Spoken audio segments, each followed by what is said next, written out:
Good day, everyone. Welcome to today's lecture on skin cancer. Before we begin, let me ask you a question. Have you ever noticed a mole that changed in size, shape, or color? Would you know if it could be a sign of skin cancer? Skin cancer is one of the most common cancers worldwide. Although many cases are preventable, it continues to affect millions of people each year. Among the different types of skin cancer is melanoma. Melanoma is the aggressive or most aggressive because it can spread rapidly to other parts of the body if not detected early. Fortunately, when diagnosed at early stage, skin cancer is highly treatable, making prevention and early detection essential. So in today's lecture, we will discuss the anatomy and physiology of the skin, the pathophysiology of skin cancer, its risk factors, clinical manifestations, diagnostic tests, staging, treatment options, nursing management, and strategies for prevention and early detection. By the end of the session, you should be able to identify the different types of skin cancer, explain how the disease develops, recognize its warning signs, and describe the important role nurses play in patient education and prevention also. And the last is the comprehensive care. So let's begin by reviewing the normal anatomy and physiology of the skin, as understanding the normal structure and function of the skin provides the foundation for understanding how skin cancer develops. So before discussing skin cancer, it is important to understand the normal anatomy and physiology of the skin. Knowing the structures and function of the skin helps explain how skin cancer develops and why early detection is essential. So the skin is the largest organ of the body and serves as the first line of defense against physical injury, microorganisms, harmful chemicals, and ultraviolet radiations from the sun. It also helps regulate body temperature, prevents excessive water loss, provides sensation, and participates in vitamin D synthesis. So the skin has three main layers. We have the epidermis. So this one is the epidermis. The whole of this is the epidermis. And we have this one also is the epidermis part. This one. And this part is the dermis. Okay, the dermis. Okay, so we have here the dermis and we have also the epidermis. And then we have the hypodermis, this one. So we have also here the epidermis, and then or hypodermis. No, hypodermis.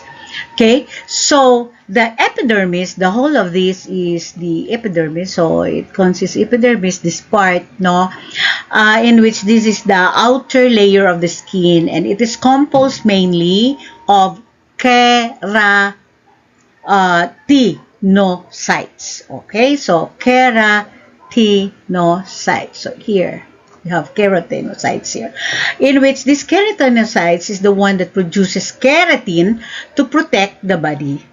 So other important cells is the melanocytes that is on the basal part of the epidermis. So we have now the melanocytes, in which the melanocytes is the one that produces melanin.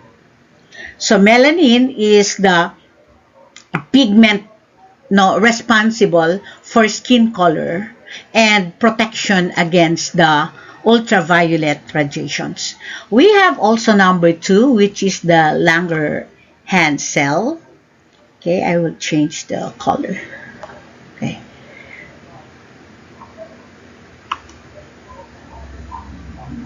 So we have the Langerhans cells also. Okay, so the Langerhans cells, which help the immune system to recognize no harmful microorganisms. And then we have the Merkel cell.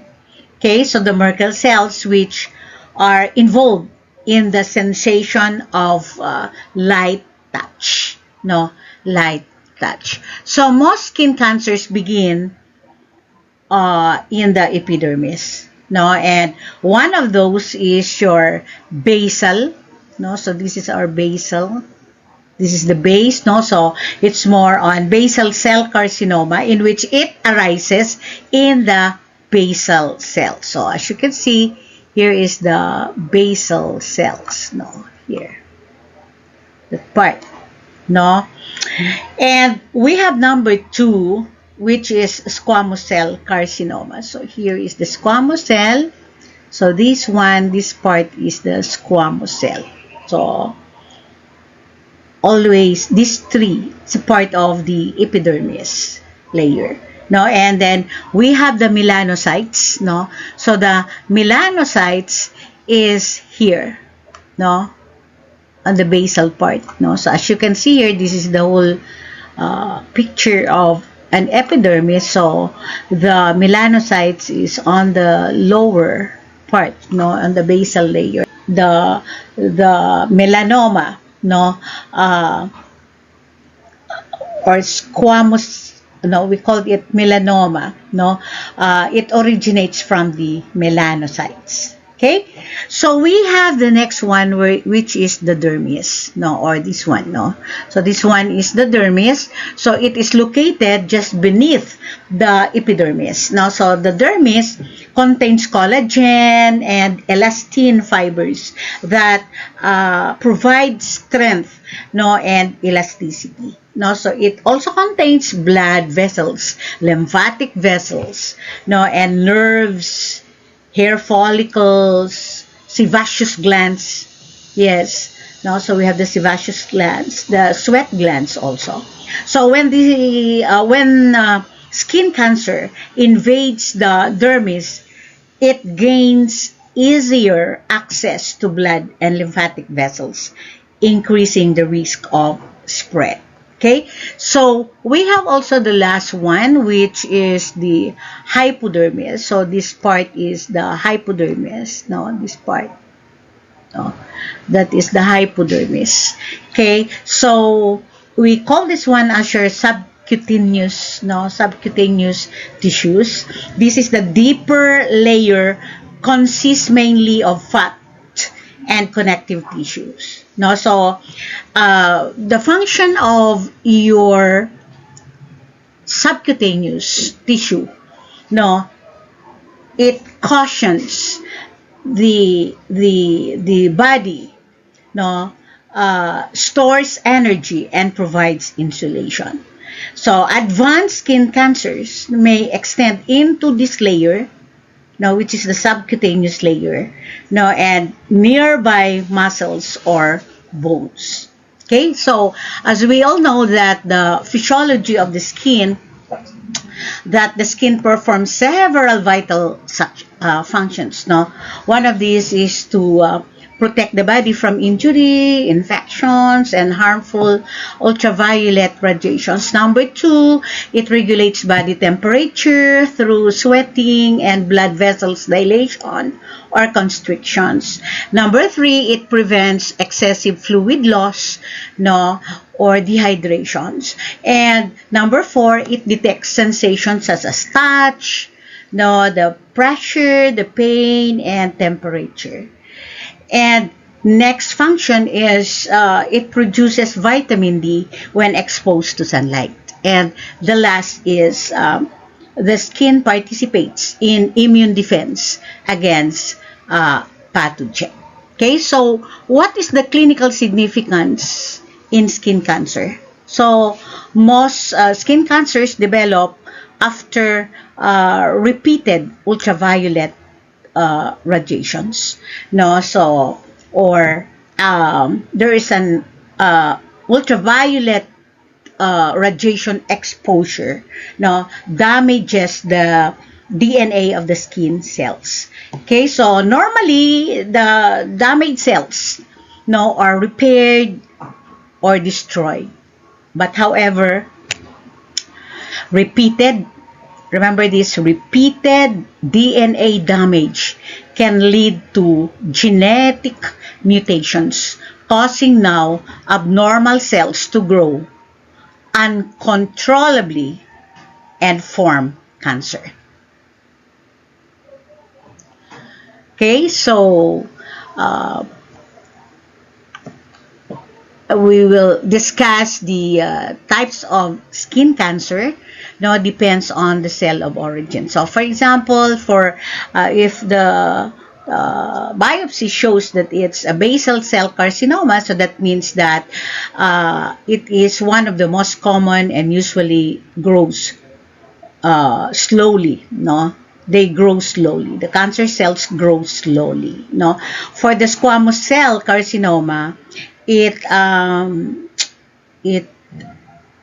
kind of carcinoma more likely to invade nearby tissues. But the melanoma is the most aggressive form because it can spread rapidly through the lymphatic system and bloodstream if not detected early. So, understanding the normal anatomy and physiology of the skin provides the foundation, no, for recognizing, no, how skin cancer develops, how it spreads, and why prevention through sun protection and early detection is critical. Melanoma, no, originates from the melanocytes. No, as I have told you a while back, that melanocytes is the pigment producing cells that produce melanin. No, this is the substance responsible for skin color, no, and protects against ultraviolet radiations. Although melanoma accounts for only about 1% of all skin cancer cases, it is responsible for the majority of skin cancer related deaths because it can spread rapidly if not diagnosed and treated early. So, according to American Cancer Society, an estimated 104,960 new cases of melanoma were expected to be diagnosed in the United States in 2025, no, and with approximately 8,430 deaths. And this statistics highlights the significant health burden of melanoma despite its relatively low incidence compared with other skin cancer. Fortunately, melanoma is highly treatable, no, and when detected early. No, so regular skin self-examinations, routine clinical skin assessment, sun protection, and prompt medical evaluation of suspicious skin lesions greatly improve the chances of successful treatment and long-term survival. Therefore, public education and awareness remain essential strategies in reducing the burden of skin cancer. Okay, so if melanoma, no, accounts for only 1% of all skin cancers, why do you think it causes most skin cancer deaths? No? So the answer is because melanoma spreads much more quickly than the basal cell or squamous cell carcinoma. That is why early detection using the AB. So we will discuss also the skin cancer statistics in the Philippines. So reliable and up-to-date national statistics on skin cancer in the Philippines remain limited because the country does not yet have a comprehensive national cancer registry for skin cancers. So as a result, the true number of cases is likely higher than reported. So according to data from the Philippine Dermatological Society from 2011 to 2021, that there are 2,102 cases of basal cell carcinoma were documented, and there are also 714 cases of squamous cell carcinoma were documented. So these figures are considered underestimate, as many cases are not captured in the centralized national database. Uh, Unlike many high-income countries where non-melanoma skin cancers are often excluded from cancer registries because they are common and easily treated, the burden in low and middle income countries such as the Philippines can be greater due to delayed diagnosis, limited access to healthcare, and health inequities or inequities. So the absence of national skin cancer registry highlights the need for improved surveillance, early detection program, public awareness, and better access to dermatologic and cancer care in the Philippines. Another reason, I think also, that the dermatology workforce and challenges in the Philippines, that uh, access to dermatologic care remains limited, as they are only 1,275 board certified dermatologists serving a population of approximately 109 million Filipinos. So more than half of these specialists practiced in the national capital region, leaving many provinces undeserved. So for example, in one region of southern Philippines, there is only one dermatologist for about 4 million people. So for many Filipinos, the community health center is the first point of healthcare. However, skin cancer may be misdiagnosed or diagnosed late because suspicious skin lesions are relatively uncommon in primary care and healthcare providers. Yes, so maybe they may have limited experience also recognizing them. Okay, so what are the symptoms of melanoma? No, so melanoma begins as a new or an unusual mole, or as a change in an existing mole. No, so while some skin changes are harmless, melanoma can resemble benign skin conditions, making early recognition essential. So the most important warning sign is a mole or skin lesions that changes over time. So healthcare professionals commonly use the ABCDE rule to identify suspicious lesions. Okay, so we have to discuss the ABCDE rule. Is an It is an easy, no, a memory tool that helps us recognize the warning signs of melanoma, the deadliest type of skin cancer. So when examining a mole, remember the letters A to E. If a mole has one or more of these features, it should be checked by a healthcare professional. Okay, so let's explain each letter. Okay, so letter A means asymmetry. Okay, so imagine drawing a line through the middle of the mole. No, if one half, no, looks different from the other, it is asymmetrical, which can be a warning sign. Okay, letter B is the border. Normal moles usually have smooth, as you can see, there is a smooth, no, edges.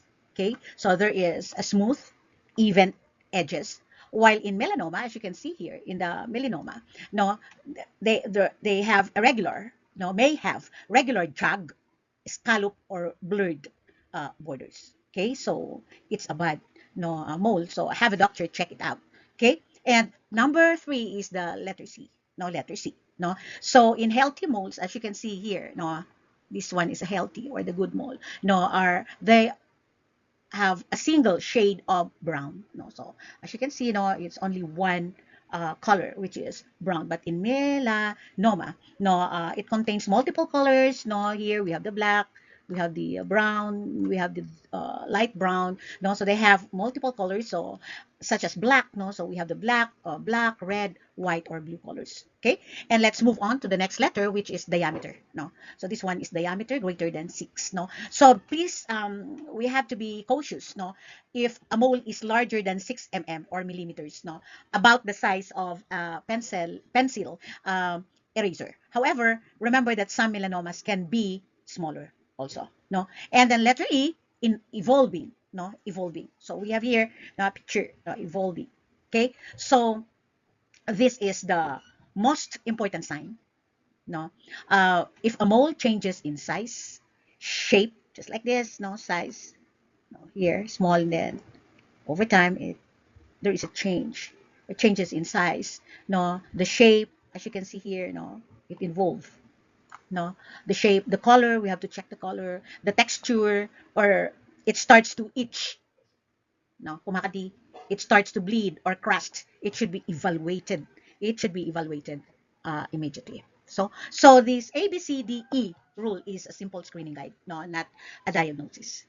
So it helps us identify suspicious skin changes early so that people can seek medical evaluation. Early detection of melanoma greatly increases the chance of successful treatment.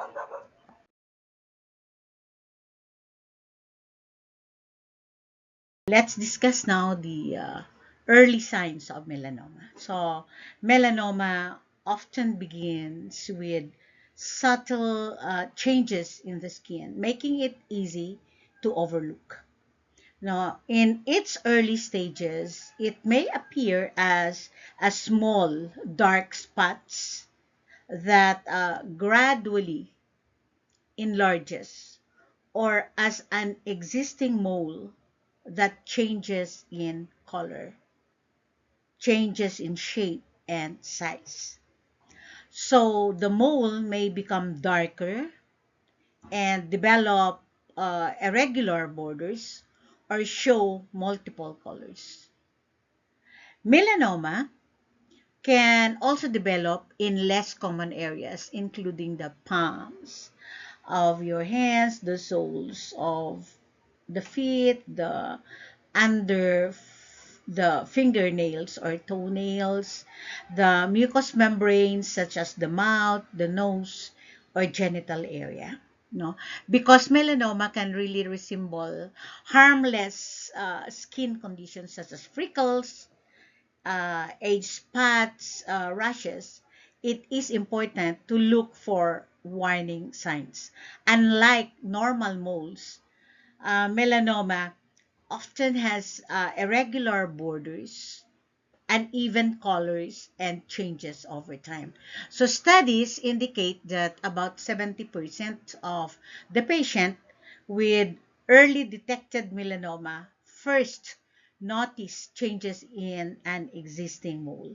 Okay, highlighting the importance of monthly self skin examinations and regular dermatologic checkup for early detection. So early detection saves lives. No, so if you notice a new or changing mole or any unusual skin lesions, seek prompt evaluation by a healthcare provider or dermatologist. Okay, early diagnosis greatly improves the chances of successful treatment. So, what causes melanoma? Okay, so melanoma develops when melanocytes, no, the cells responsible for producing melanin, the pigment that gives skin its color, no, undergo DNA damage and begin to grow and divide uncontrollably. So this uncontrolled growth leads to the formation of cancer. So the development of melanoma is usually caused by a combination of genetic and environmental factors. Okay, for the genetic, no, genetic factors, some people inherit gene mutations that increase the risk of developing melanoma, especially if there is a family history, no, of the disease. So some example of genetic factors, we have the family history of cutaneous melanoma, lightly pigmented skin, tendency to burn, inability to tan, red hair color, and DNA repair defects. No, example is your xeroderma pigmentosum.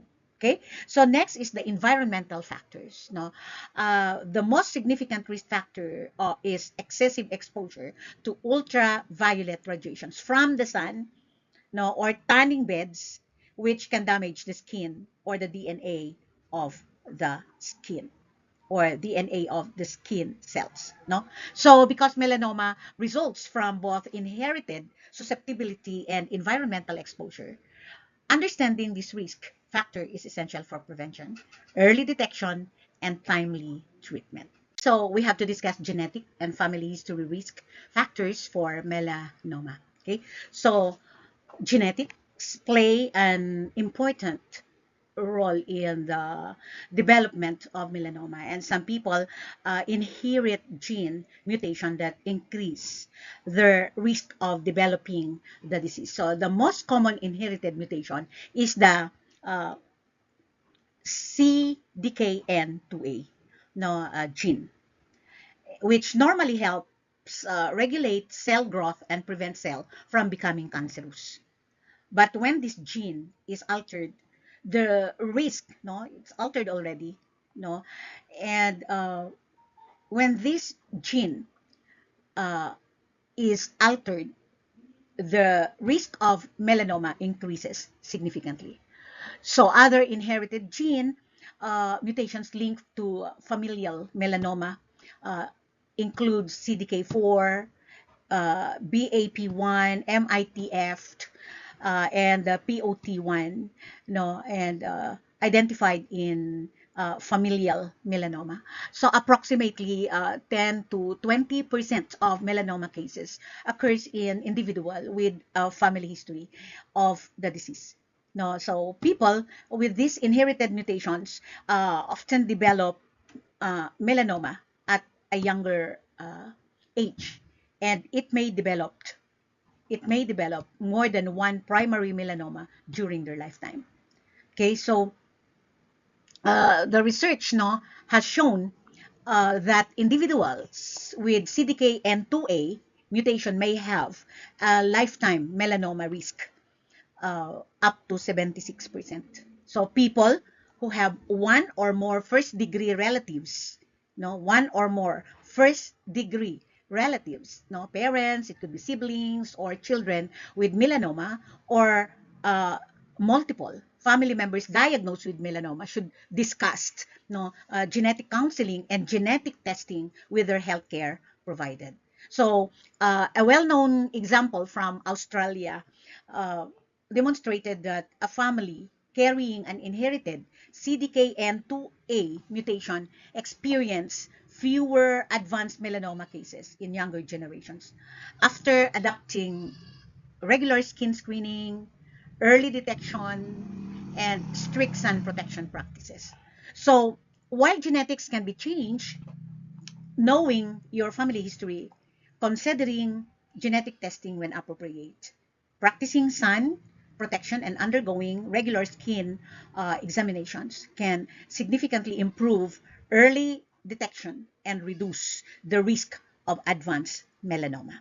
Okay, so let's discuss environmental and lifestyle risk factors for melanoma. So, environmental and lifestyle factors play a major role in the development of melanoma, with ultraviolet radiation being the most important risk factor.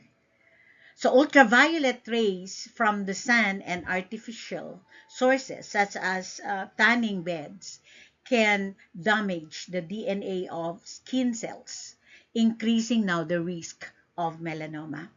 So key fact in the there are some key environmental and lifestyle risk factors, and it includes number one, the excessive sun exposure or ultraviolet uh, radiations. Now, especially intense or intermittent sun exposure that causes sunburns, that causes yes, sunburns, particularly during childhood. No, and another one is the using of tanning beds, especially before the age of 35 years of age, which significantly also increases the risk of melanoma. And for the geographical locations, no, living in areas with high ultraviolet exposure, such as Australia, New Zealand, and the southern United States, where melanoma rates are among the highest in the world. And um, another one is the outdoor occupations or recreational activities, where without adequate sun protection, such as using sunscreen, uh, wearing protective clothing, hats, sunglasses, or seeking shade.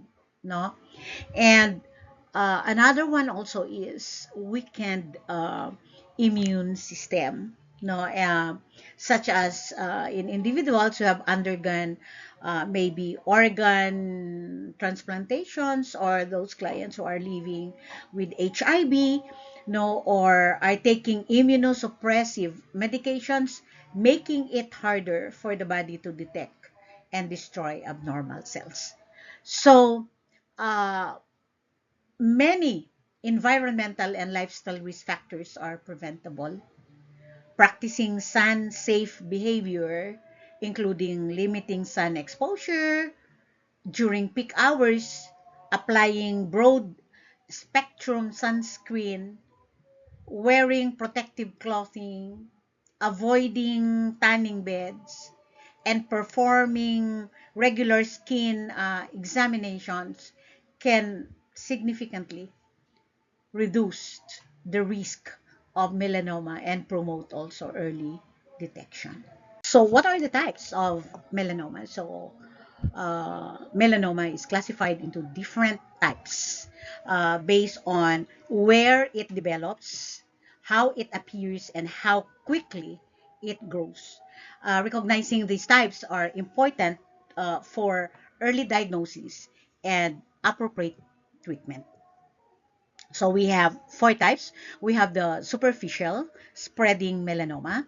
We have the nodular melanoma, and we have also the third one, which is lentigo maligna melanoma, and the last one is your acral lentiginous melanoma. So secondly, we have the nodular melanoma. So it accounts for approximately 15 to 20% of melanomas cases, considered the most aggressive type because it grows rapidly. No, and it appears as a raised, firm, dark-colored bump. Although it can also be pink or red, no, and sometimes it grows downward into the skin early, making prompt diagnosis essential. So thirdly is the lentigo maligna melanoma, and this is most commonly affects older adults and usually develops on the sun-exposed areas, especially the face, the neck, and the arms. No, so it begins as a flat, slowly enlarging brown or black patch with irregular borders, and typically it grows slowly over several years before becoming invasive. So the last one is acral lentiginous melanoma, and this one is a rare type of melanoma, but the most common form in people with darker skin tones. No, so it develops on the palms, no, of the hands, the soles of the feet, or under the fingernails and toenails. It may resemble a bruise, fungal infection, or injury which can delay diagnosis. So each type of melanoma has unique characteristics, no? But any new, changing, or unusual skin lesions should be evaluated promptly. Early recognition and treatment greatly improve the chances of successful outcomes. Okay, so let's go now to the stages of melanoma. No, so melanoma is stage from stage 0 to stage 4 based on the size and thickness of the tumor, the presence of ulceration, the lymph node involvement, and if the cancer spreads or metastasize, no, so staging helps determine the most appropriate treatment and prognosis. So we start with stage 0, in which the melanoma is still in situ. Okay, so the melanoma is confined to the epidermis, or the outer layer of the skin, and it has a spread, no, to lymph nodes or other organs. So the treatment is surgical incisions, and the prognosis, it's excellent with a very high cure rate. So we have also stage 1. We call this one as early melanoma. The tumor is up to 2 mm thick, and may or may not be ulcerated. No, so there is no lymph node involvement, and the treatment here is wide local excision. No, we call this one as the next, when wide local excisions. We call this one as your SLNB, or your sentinel lymph node biopsy, which is recommended for selected patients just to check for microscopic spread.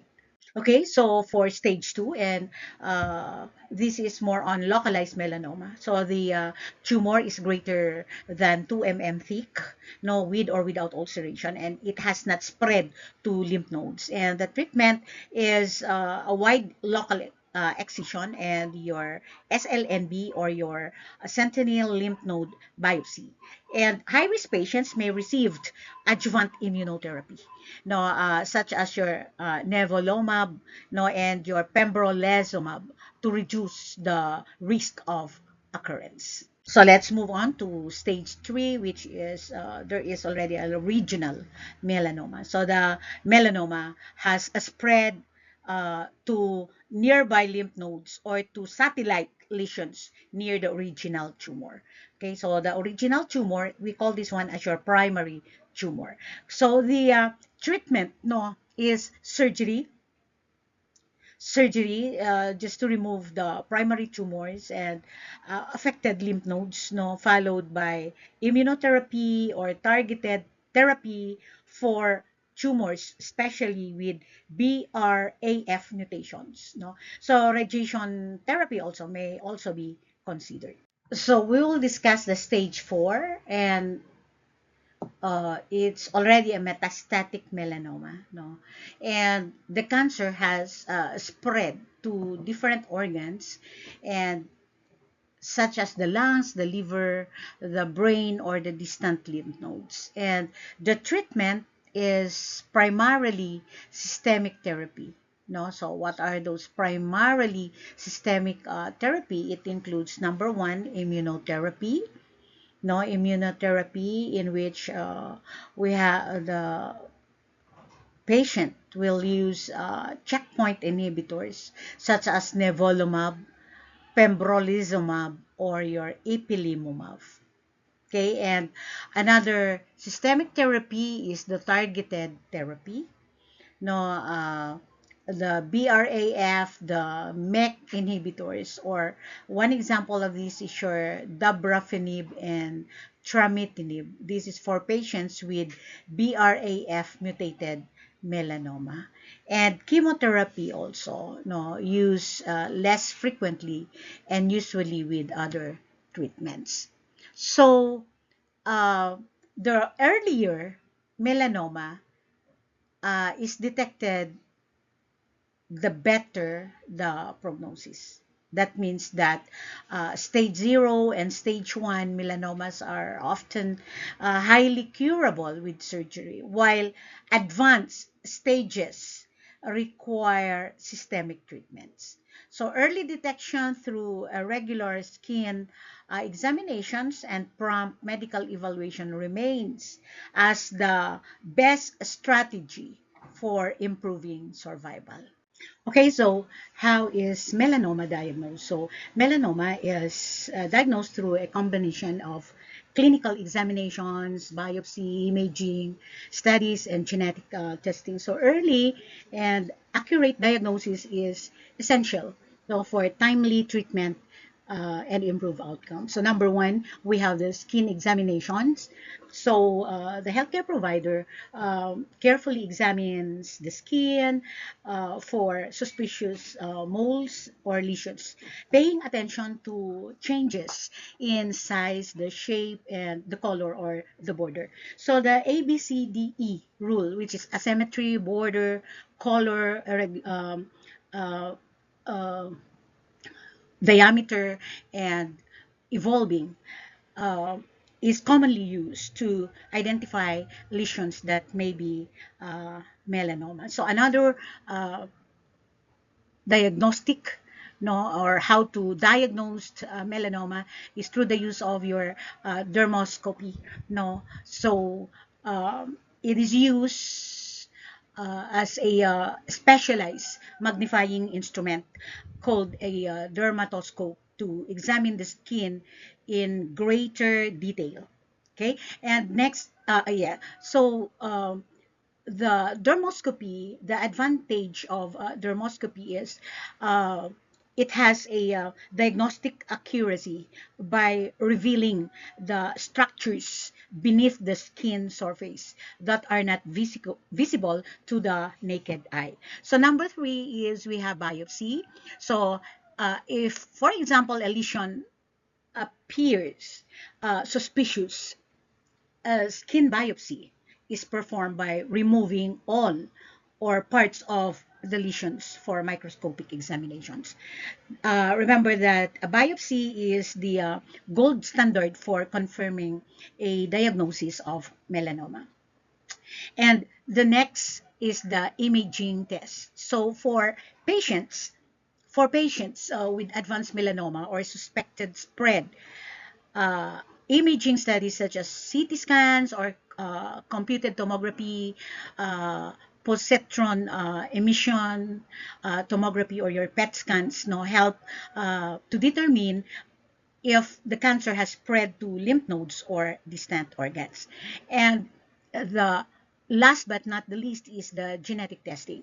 So tumor tissue may be tested for genetic mutations, particularly the BRAF mutations. So identifying these mutations help guide treatment decisions, especially the use of targeted therapies.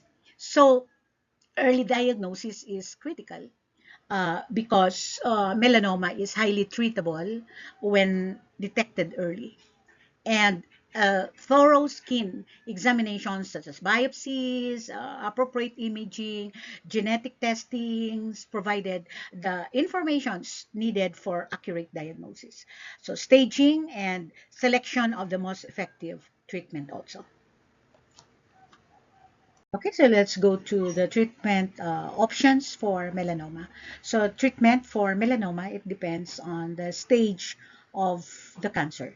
So its location, uh, if there are some certain genetic mutations such as BRAF are present. So we have to discuss surgery for melanoma. So surgery is the primary treatment for melanoma, especially in its early stages. So the goal here is to completely remove the tumor along with a margin of healthy tissue to reduce the risk of recurrence.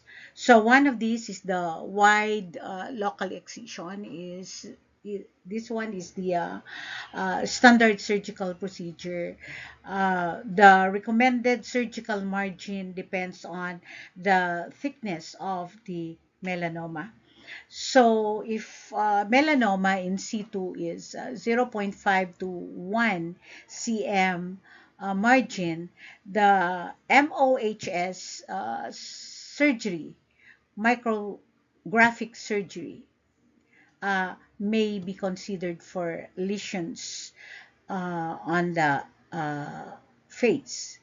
For thin melanomas, which is 1 mm, no, it requires 1 cm margin. And for the intermediate melanoma, 1 to 2 mm, the margin is 1 to 2 cm. Although a 1 cm margin may be appropriate. It's appropriate in anatomically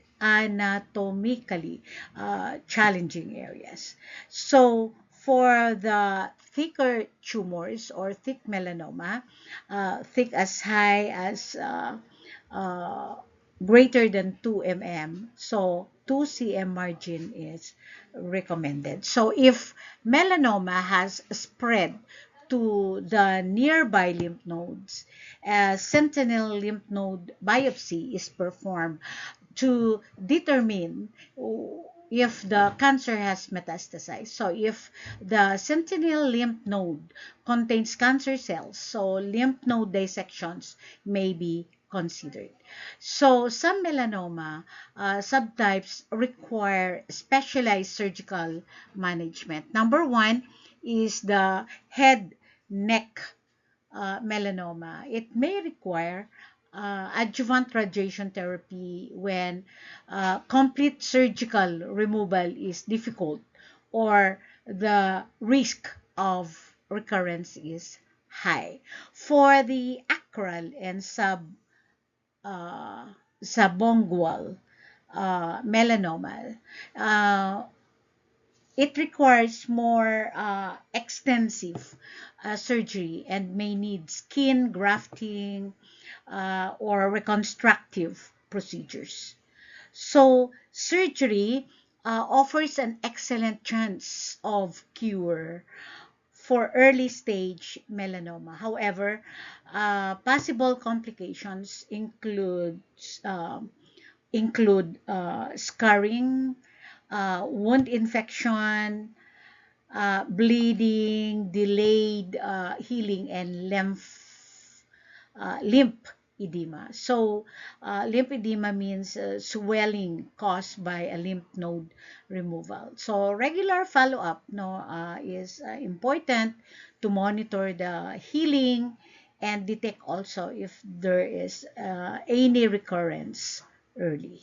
So let's discuss another treatment options of skin cancer, and uh, we have to discuss immunotherapy for melanoma. So immunotherapy has transformed the treatment of advanced and metastatic melanoma by helping the body's immune system to recognize and to destroy cancer cells. So it has significantly improved survival rates, no, and some patients achieve a long-term remissions. So the main type of immunotherapy, it includes your PD-1, PD-1 inhibitors such as your pembrolizumab and nivolumab.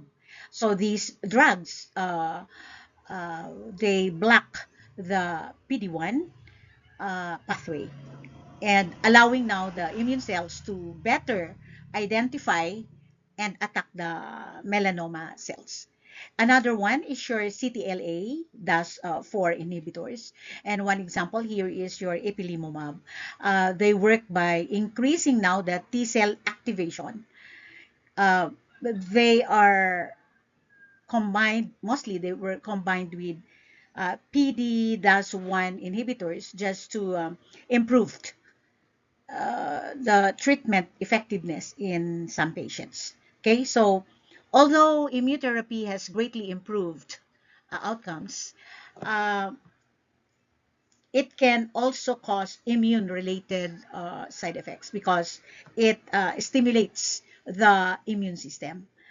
And some common adverse effects include fatigue, no, skin rashes, diarrhea, inflammation of organs, such as the lungs, the liver, or the intestines, and autoimmune reactions. So these side effects require close monitoring and prompt management. So researchers continue to develop um, new immunotherapy combinations that aim to increase treatment success while reducing also the side effects, offering hope for even better outcomes for patients with melanoma in the future. So let's discuss the prognosis of melanoma. The prognosis of melanoma, it depends mainly on how early the cancer is diagnosed and types and the stage of melanoma and also the patient's overall health. So early detection offers the best chance for a cure, while advanced disease has a higher risk of recurrence and spread to other organs. So there are some important factors that influence prognosis.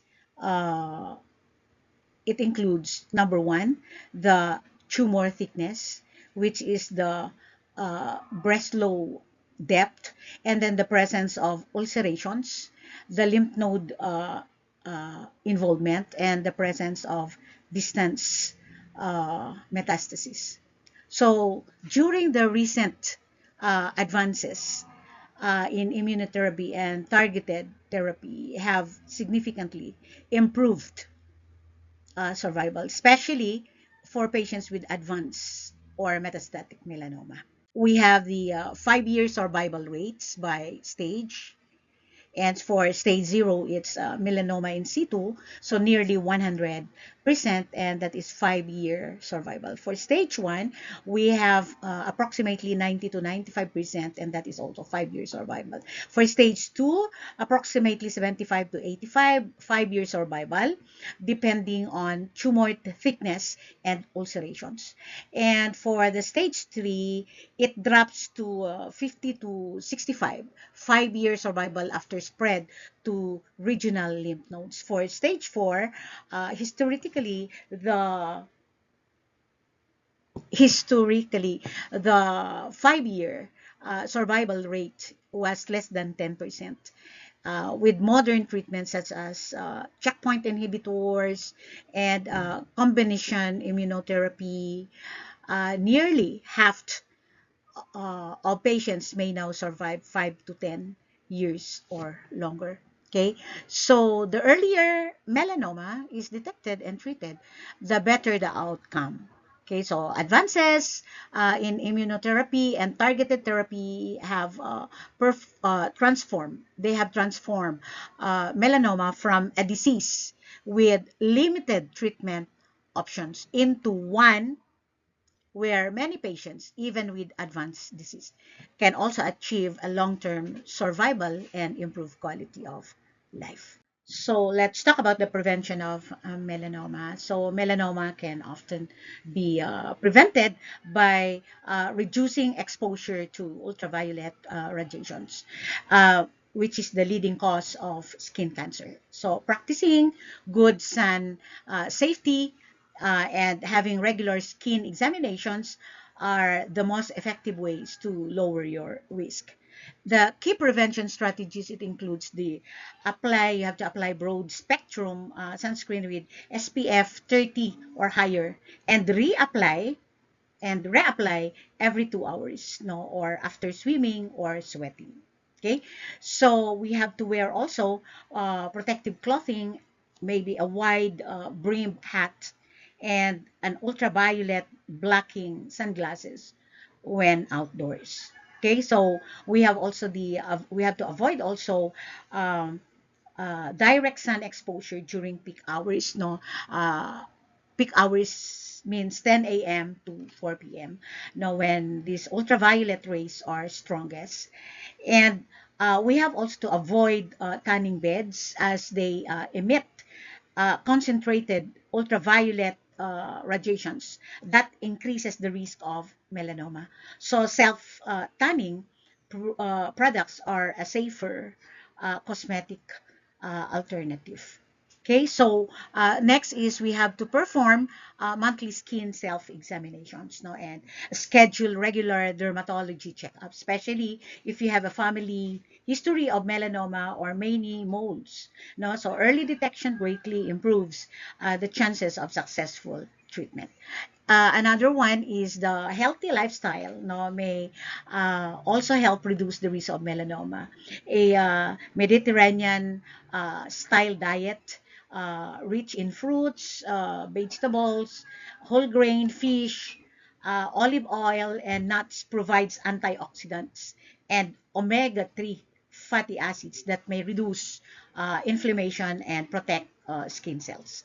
And another one is the regular exercises or regular physical activity that supports immune functions and overall health. So, uh, in this slide, which talks about prevention, yes, the best way to prevent melanoma is really to protect your skin from UV exposure. Avoid tanning beds, maintaining, or we have to maintain a healthy lifestyle, and then we have to check your skin regularly. So early detection again and prevention remain the most effective strategies for reducing melanoma related illness and death. Okay, so let's go now to the latest updates in melanoma. So recent advances in melanoma research continue to improve treatment options, particularly for those patients with advanced or treatment-resistant disease. So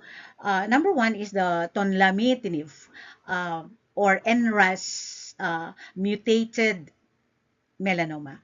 And in March 2024, China's National Medical Products Administrations approved tonlamitinib, no, as the first targeted therapy for NRAS mutated advanced melanoma after failure of the PDA1 and PDL, that's L1 therapy or immunotherapy.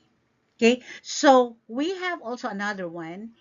Yes, in this tonlamitinib, the most common side effects were rash or rashes and acneiform dermatitis, with most severe adverse events being manageable. Okay, so let's go now to Rego or regorafenib. It shows promise in refractory melanoma, according to the study, and the results from the phase 2 REGO-MEL trial, no, which was published in 2024, evaluated that regorafenib in patients with advanced melanoma that had progressed after previous treatment. Number three, which is the use of the IL-13 RA2 CART T cell therapy. No, so an ongoing phase 1 clinical trial is investigating uh, the cell therapy, no, for patients with, especially those clients with were diagnosed with stage 3C or stage 4 melanoma and other metastatic solid tumor. So this is a personalized immunotherapy, uses genetically engineered T cells just to recognize and destroy the cancer cells, expressing now the IL-1/3/RA2 no protein. Okay, so this trial is evaluating safety, how the tumor responds, no, and how about the long-term persistence of the modified T cells. So we have a modified T cells because there is what we call genetically engineered T cells that is being used here to recognize and to destroy the cancer cells that expressing the IL-13RA2 protein. Okay, so another latest updates in melanoma, no, is nilotinib combination therapy. No, so another phase 1 trial is evaluating nilotinib combined with BRAF MEK inhibitors for patients with BRAF V600 mutant metastatic melanoma, whose diseases has progressed despite previous targeted therapy. No, so the study aims to determine no, the optimal dose, the safety profile, and the drug interactions and effectiveness of the triple drug combination. So there are triple, no, nilotinib, and all three drugs are administered together. No, so the key or the latest developments in melanoma treatments focus on the precision medicine and novel immunotherapies. No, so a new targeted therapies such as tonlametinib expanded uh, use of regorafenib, and then there is this innovative CAR T cell therapy and combination targeted treatments offer a new hope for patients with advanced or treatment resistant uh, melanoma. So moving care towards more personalized and effective treatment strategies.